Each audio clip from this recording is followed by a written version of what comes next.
Hi guys. Today I'm going to be talking about the New York Giants and where they are at this point of the season. 12 games in.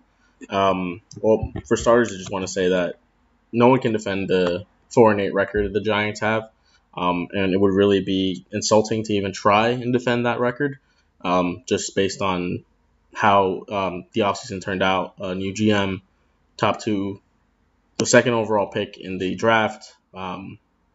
Spending a decent amount of money on acquisitions in the offseason with free agents. Um, Dave Gettleman essentially turning over the roster in some ways or another, kind of getting rid of Jerry Reese's his draft picks as well as his free agents, and that kind of how that's made its way to the season itself with the trading of Snacks Harrison and the trading of Eli Apple, former first round pick of the New York Giants. And there was rumors of the Giants ending up possibly trading Janoris Jenkins and or Olivier Vernon, who have both underperformed this season. Both were key players in their first seasons with the New York Giants, which helped them reach an 11-5 record. But since then, they have not performed. Whether it be Olivier Vernon not being able to just stay on the field, or Janoris Jenkins just not performing on the field. So I just want to start off with their game that just ended a couple of hours ago. The Giants beat the Chicago Bears. Um, they beat a division leading Bears team. It wasn't pretty. It was ugly at times. The first half of the game was just basically what the first half of the season has been for the New York Giants. Not very very bad play calling. You would think now that we know what we're going to get out of Eli Manning. We know what he can do when he is protected. Now, more often than not, he is not protected. And you're going up against Khalil Mack, arguably the best pass rusher in the game. I think you should have ran the ball a little more in that first half. You know, we know what Saquon Barkley can do when the ball's in his hands. You got to just feed him at this point. The rest of the game, however, the second half was actually a complete different story, which is also how a good reflection on how the Giants' second half of the season has been going. Um, they came out and they kind of just showed that heart that it wasn't there that first half of the game. See the play calling, of course, the big play, the Odell Beckham 49-yard touchdown pass to Russell Shepard. Now, I was going over the post game interviews and reactions, and it turns out that Russell Shepard actually took it upon himself to be downfield on that play. Originally, the plan, usually with plays like that, it's not designed to go 49 yards. It's usually designed to go, you know, 15 yards, get that first down, things like that. You don't really expect a 49-yard touchdown pass to a completely wide open receiver. Um, so Russell Shepard was actually supposed to stay in and kind of help block Khalil Mack or kind of throw him off. But once he saw that there was an open field in front of him, he took it upon himself to just go downfield, and it worked out. You can see the way it wasn't really planned because Odell started to run, decided against it, and then he ended up throwing off his front foot, which is really hard to do, throwing it that far down the field. And obviously, he's not a quarterback, so he was able to make that play.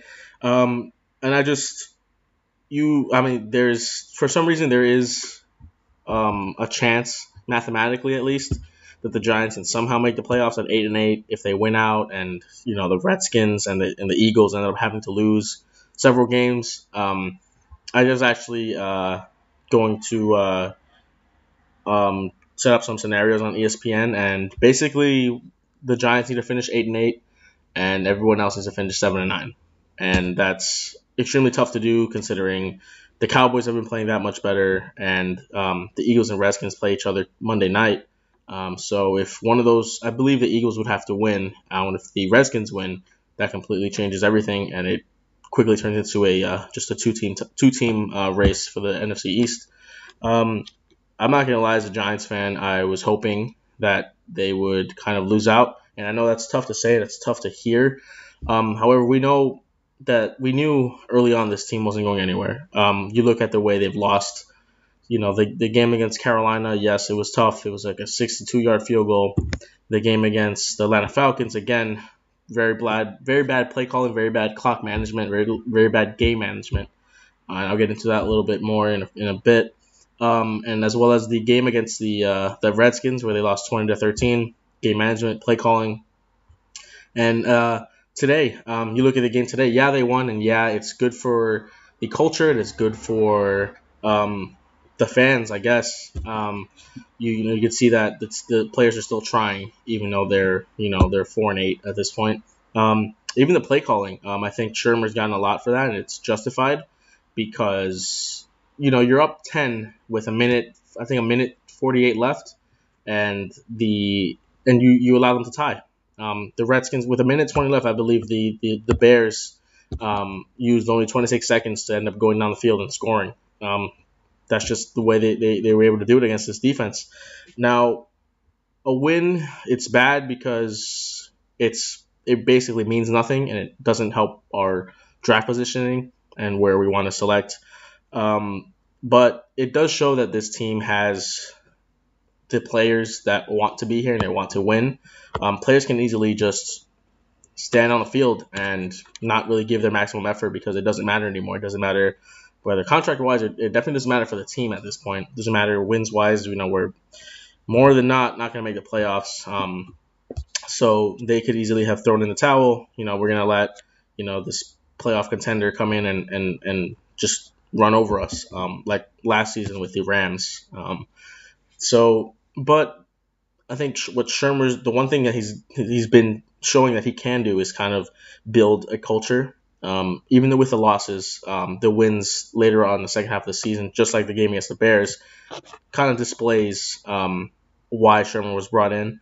The Giants have essentially been losing, have had a losing culture since the 2012 Super Bowl win against the Patriots.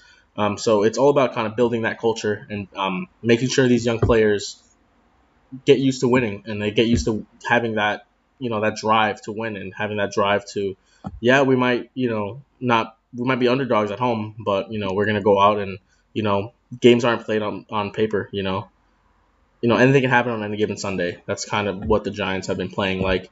It is refreshing to see. It's great to see. It can only help going forward. This is a young team that has to learn to win again. And the culture and the chemistry matter. And it's important for the Giants to see that, and it's important for Coach Shermer and his coaching staff to show that. So I'm, as a Giants fan, I am disappointed in the season. I'm disappointed in a lot of ways that, even Dave Gettleman has kind of built this team.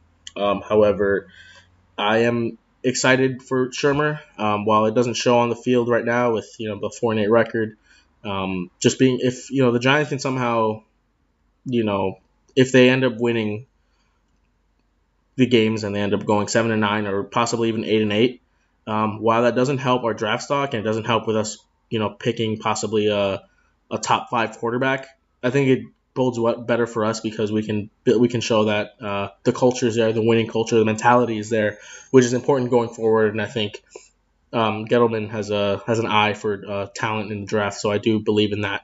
But yeah, thanks again for watching. I hope you enjoy the video, and I guess let's go Giants. Unfortunately, not this season, but going forward. Thank you.